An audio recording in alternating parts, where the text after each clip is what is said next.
Ton clair, blanc, ton foncé, noir. Sur le papier, ils font tous la même chose. En vrai, 2 d'entre eux sont tes meilleurs amis pour récupérer du détail et les 2 autres sont les seuls qui donnent vraiment du punch. Le problème, c'est que les 4 éclaircissent ou assombrissent l'image. Donc on les pousse un peu au hasard jusqu'à ce que ça rende bien. Sauf que chacun agit sur une partie différente de la lumière, et surtout, 2 d'entre eux travaillent en douceur sur une large plage, pendant que les 2 autres frappent uniquement aux extrêmes. Reste jusqu'au bout, parce qu'il y a une astuce que la plupart des gens ne connaissent pas et qui change absolument tout.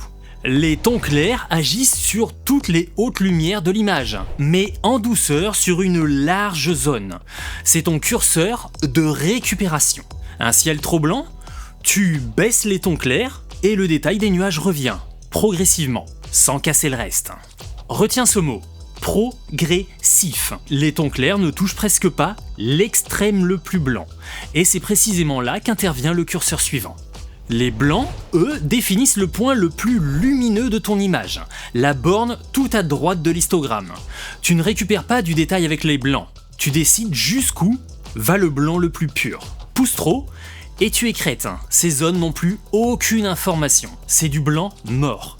Mais bien dosé, c'est lui qui donne l'éclat, la sensation de lumière franche. Et voilà la vraie différence, celle que personne ne t'explique. Ton clair, une large zone de haute lumière, travaillée en douceur. Blanc, la borne, l'extrême, le point de bascule.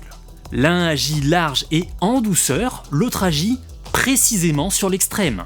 Une fois que tu vois la lumière comme ça, des zones et des bornes, tu ne règles plus jamais au hasard. Et la bonne nouvelle, c'est que le bas de l'image suit exactement la même logique.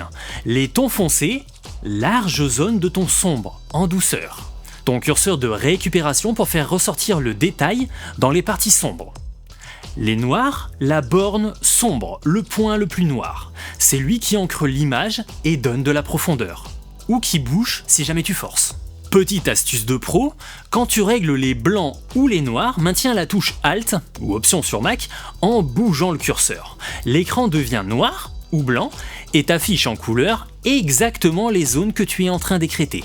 Le bon réglage, tu pousses jusqu'à voir apparaître les premiers pixels, puis tu reviens légèrement. Tu obtiens ainsi le contraste maximum sans perdre une seule info. Voilà, maintenant tu sais quand les utiliser.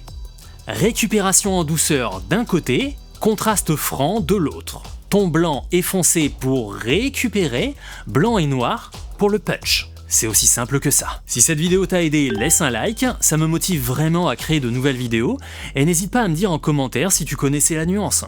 Abonne-toi si c'est pas encore fait, et je te dis à très vite. Ciao, bisous.